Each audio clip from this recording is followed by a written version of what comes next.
బేతాళ కథలు ఏడ్పు నవ్వు. పట్టువదలని విక్రమార్కుడు చెట్టు వద్దకు తిరిగి వెళ్ళి చెట్టుపై నుంచి శవాన్ని దించి భుజాన వేసుకుని ఎప్పటిలా మౌనంగా శ్మశానంకేసి నడవసాగాడు. అప్పుడు శవంలోని బేతాళుడు, రాజా, ఇంకొకరి చేత పనులు చేయించుకోవలసిన నువ్వే ఈ అర్ధరాత్రి వేళ ఇంత శ్రమపడటం నాకెంతో విచారంగా ఉన్నది. నీకు మార్గాయాసం కలగకుండా ఒక చిత్రమైన కథ చెబుతాను విను అంటూ ఈ విధంగా చెప్పసాగాడు. భగవంతుడు శ్రీరామచంద్రుడిగా అవతారమెత్తి పరిపాలించిన అయోధ్య నగరాన్ని ఒకప్పుడు వీరకేత మహారాజు పాలించాడు. ఆ సమయంలో అయోధ్యలో ప్రతినిత్యము అతి విచిత్రమైన దొంగతనాలు జరగసాగాయి. ఈ దొంగతనాలు తట్టుకోలేక ప్రజలు రాజుగారి దగ్గరకు వెళ్ళి, మహాప్రభు, మమ్మల్ని దొంగల బారి నుంచి ఎట్లాగైనా కాపాడండి. మేము ఎన్ని ప్రయత్నాలు చేసినా దొంగల ఆచూకీ తెలియటం లేదు. ఈ దొంగలు చిక్కకపోవటం అటుంచి కనీసం కంటికైనా కనపడకుండా అతి సాహసమైన దొంగతనాలు చేస్తున్నారు అని మొరపెట్టుకున్నారు. వీరకేత మహారాజు ప్రజలను ఓదార్చి పంపేసి తన రక్షక భటులలో అత్యంత సమర్థులైన వారికి మారువేషాలు వేయించి రాత్రిపూట రహస్య గస్తీ తిరగమని పంపాడు. వారంతా 1000 కళ్లతో కనిపెట్టుకొని ఉన్నా కూడా దొంగతనాలు యథాప్రకారం జరుగుతూనే ఉన్నాయి. ఒక్క దొంగ అయినా గస్తీ తిరిగే భటుల కళ్ళ పడలేదు. దొంగతనాలు సాగిస్తున్న వారెవరో చాలా యుక్తిపరులని నిర్ధారణ చేసుకున్నవాడై వీరకేతు స్వయంగా దొంగలను పట్టటానికి బయలుదేరాడు. రాత్రి చీకటిలో రాజు మారువేషం వేసుకొని పోతూ ఉండగా ఆయనకు ఒకచోట విచిత్రంగా ప్రవర్తించే ఒక వ్యక్తి కనిపించాడు. రాజు అతడికేసి బయలుదేరాడు. దగ్గరకు వస్తున్న రాజును చూసి ఆ వ్యక్తి, ఎవరు నువ్వు అని అడిగాడు. దొంగను అన్నాడు రాజు. అయితే నాకు సాటివాడివే, మా ఇంటికి పోదాంరా, నీకు స్నేహ మర్యాద చేస్తాను అన్నాడు ఆ వ్యక్తి. రాజు అతన్ని వెంట వాళ్ల ఇంటికి వెళ్ళాడు. ఆ ఇల్లు అడవిలో భూగర్భంలో రహస్యంగా నిర్మించి ఉన్నది. దొంగ రాజును ఒక గదిలో కూర్చోపెట్టి వెంటనే వస్తానని చెప్పి పక్క గదిలోకి వెళ్ళాడు. ఆ సమయంలో దాసి ఒక ఆవిడ వచ్చి రాజుతో, నువ్వెవరు బాబూ, ఈ గజ దొంగ రహస్యం తెలిసినాక నీకు ఆయువు మూడినట్టే, వెంటనే పారిపో అని హెచ్చరిక చేసింది. రాజు వెంటనే అక్కడి నుంచి బయలుదేరి అతి శీఘ్రంగా తన నగరుకు తిరిగిపోయి సాయుధ భటులతో అదే చోటికి తిరిగి వచ్చాడు. గజ దొంగకు రాజభటులకు ఘోరమైన యుద్ధం జరిగింది. ఒంటరిగాడై ఉండి కూడా రాజభటులందరితోనూ ఎంతోసేపు ధైర్యంగా పోరాడి అనేక మంది రాజభటులను చంపి చిట్ట చివరకు దొంగ రాజు చేతిలో ఓడిపోయాడు. వీరకేత మహారాజు దొంగను పెడరెక్కలు విరిచికట్టి పట్టుకుపోయాడు. అతనికి విచారణ జరిగింది. చాలా కాలంగా ఎవరికంటా పడకుండా ఆ దొంగే అయోధ్య అంతటా దొంగతనాలు చేసినట్టు రుజువైంది. పోయిన సొత్తంతా దొరికింది కూడా. రాజు దొంగను కొరత వేయించమని భటులకు ఉత్తరువిచ్చాడు. దొంగను రాజభటులు కొరత వేయించటానికి ఊరి బయటకు తీసుకుపోతూ ఉండగా అయోధ్య నగరంలోని పెద్ద వైశ్యులలో ఒకడైన రత్నదత్తుడనే వాడి కూతురు రత్నవతి అనే యువతి దొంగను చూసి తన తండ్రిని పిలిచి, నాన్న నాన్న, దొంగను నాకిచ్చి పెళ్లి చేయండి అని అడిగింది. రత్నదత్తుడి మాట విని నిర్ఘాంతపోయాడు. ఎందుకంటే రత్నావతి లేకలేక కలిగిన బిడ్డ. ఆమెను రత్నదత్తుడు ఎంతో గారాభంగా పెంచుతూ వచ్చాడు.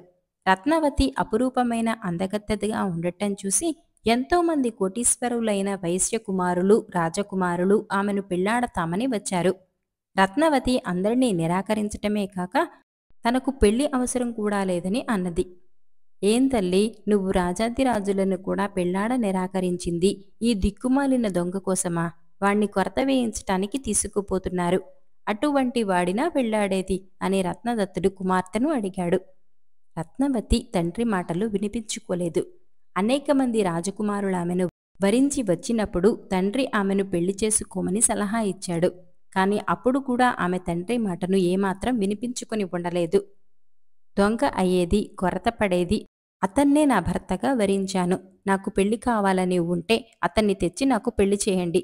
మీకది చేతకాని పక్షంలో నేను కూడా అతనితోనే చచ్చిపోతాను. అంతేకాని నా మనసు మాత్రం మార్చుకునేది లేదు అన్నది రత్నవతి. ఈ మాటలు విని రత్నదత్తుడు చాలా కంగారు పడ్డాడు. తన కుమార్తె నిశ్చయం మారదని ఆయనకు తెలిసిపోయింది.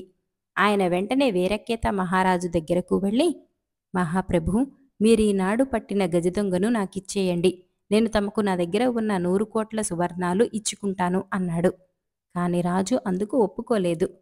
అయోధ్య నగరాన్ని ఎంతో కాలంగా ఒంటరిగా పీడించిన దొంగను విడిచిపుచ్చటానికి ఆయన మనసు ఎంతమాత్రమూ ఇష్టపడలేదు. హతాశుడై రత్నదత్తుడు ఇంటికి తిరిగి వచ్చేసరికి రత్నవతి స్నానం చేసి పెళ్లి కూతురై సిద్ధంగా ఉంది. అమ్మా, నా ప్రయత్నం ఫలించలేదు. దొంగను విడిచిపుచ్చటానికి రాజు ఒప్పుకోలేదు. నాకున్నదంతా ఇస్తానన్నాను. లాభం లేకపోయింది. నువ్వు కోరిన పెళ్లి అసంభవం అన్నాడు రత్నదత్తుడు విచారంగా కూతురితో. పెళ్లి కాకపోతే సహగమనం ఉండనే ఉన్నది అన్నది రత్నవతి. రత్నవతి పల్లకి ఎక్కి వధ్యభూమికి బయలుదేరింది. ఆమె వెంట ఏడుస్తూ తల్లిదండ్రులు కూడా బయలుదేరారు. వారు వధ్యభూమికి వెళ్లేసరికి అప్పటికే గజదొంగను తల్లారు కొరత వేశారు. అతను చావు బతుకుల మధ్య ఉన్నాడు. రత్నదత్తుడు తన కుమార్తెను దొంగ వద్దకు తీసుకుపోయి, ఇదిగో నాయనా, నా కుమార్తె నిన్నే పెళ్లాడతానని పట్టుపట్టి వచ్చింది అని చెప్పాడు. ఈ మాట విని దొంగ ఒక్కసారి రత్నవతి కేసి చూసి కన్నీరు కార్చి వెంటనే చిరునవ్వు నవ్వి మరుక్షణం ప్రాణాలు విడిచాడు. రత్నవతి తాను నిర్ణయించుకున్న భర్త కళేబరాన్ని తీసుకుని శ్మశానానికి పోయి అక్కడ చితిపేర్చింది. దానిమీద దొంగ శవంతో పాటు తాను కూడా ఎక్కింది. మనసులో భర్తగా స్వీకరించిన మాత్రాన సహగమనం చేయటానికి సిద్ధపడిన రత్నవతి పతిభక్తికి సంతోషించి కాలభైరవుడు ప్రత్యక్షమై, అమ్మా, నీ పతిభక్తి అసాధారణంగా ఉన్నది. నీకేవరం కావాలో కోరుకో, ఇస్తాను అన్నాడు. దేవా, నా తల్లిదండ్రులకు నేనొక్కతనే కుమార్తెను. నేను పోతే వాళ్ళు కడుపు కోతలతో అల్లాడిపోతారు. వారికి పుత్రులు కలిగేటట్టు అనుగ్రహించు. వారిని చూసుకుంటూ నన్ను మరిచిపోతారు అన్నది రత్నవతి వినయంగా. కాలభైరవుడు నవ్వి, నీ కోరిక ప్రకారమే చేస్తాను, కానీ నువ్వు నీకై ఏమీ కోరవా అని అడిగాడు.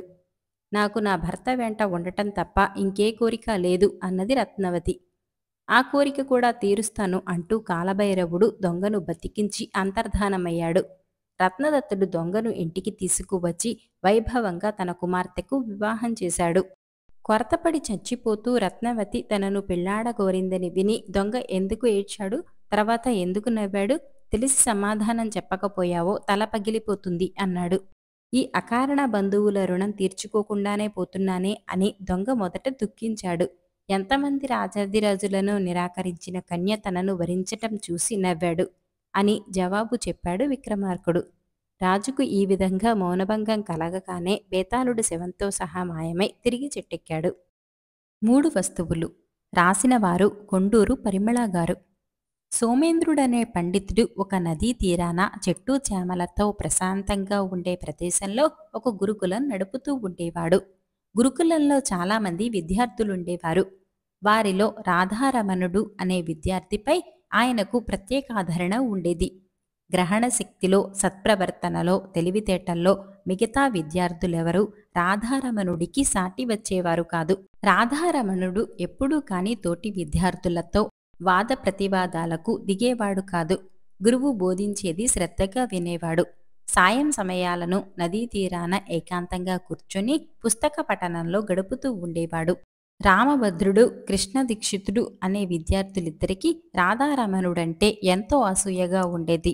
తమ గురువు అతడి పట్ల కనపరిచే ఆప్యాయత, ఆదరణ వాళ్లకు చెప్పరాని చికాకు కలిగిస్తూ ఉండేది. ఒకనాడు సోమేంద్రుడు విద్యార్థులకు పాఠాలు చెప్పటం ముగించి ఒక చెట్టు కింద విశ్రమించి ఉండగా వాళ్ళిద్దరూ ఆయనను సమీపించి, గురుదేవా, విద్యార్థులలో తెలివితేటలు, మంచి నడవడిక కలవారి పట్ల తమకు ఎంతో ఆదరాభిమానాలున్న సంగతి అందరికీ తెలుసు.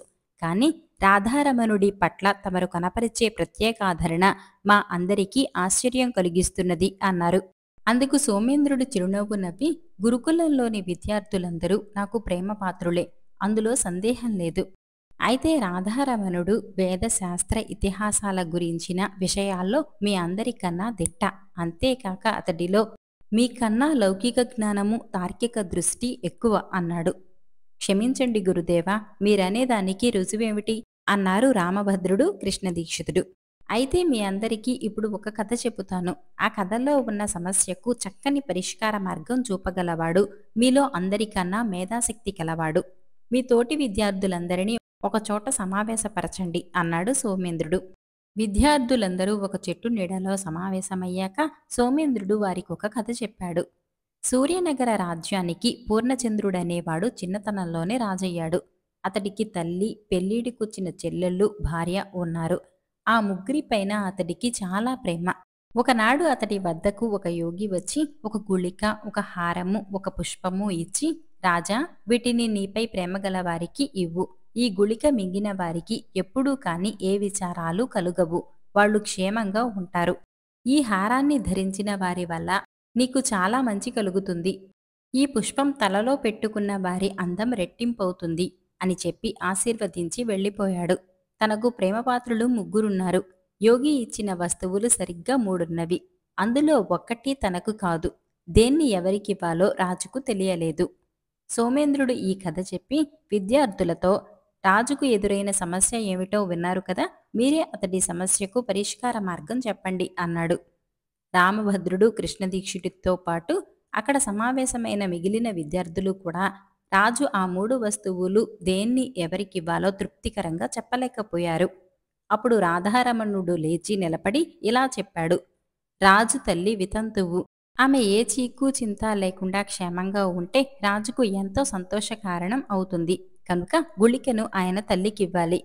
భార్య వల్ల జీవితాంతం మంచి జరిగితే అతడి దాంపత్య జీవితం సుఖంగా గడుస్తుంది. కనుక రాజు హారాన్ని భార్యకివ్వాలి. యోగి ఇచ్చిన పుష్పాన్ని తలలో పెట్టుకున్న వారి అందం రెట్టింపవుతుంది. కనుక ఆ పుష్పాన్ని రాజు పెళ్లిడికొచ్చిన తన చెల్లికివ్వాలి. ఈ విధంగా ఆమెకు మంచి వరుడితో తేలికగా వివాహం జరిగిపోతుంది అన్నాడు. రాధారమణుడు చెప్పిన పరిష్కార మార్గం సోమేంద్రుడితో పాటు విద్యార్థులందరికీ సరి అయినదని తోచింది. వాళ్ళు ఆనందంతో హర్షధ్వానాలు చేశారు. ఆనాటి వరకు రాధారమణుడి పట్ల అసూయతో ఉన్న రామభద్రుడు, కృష్ణదీక్షితుడు అతన్ని ఎంతగానో అభినందించారు.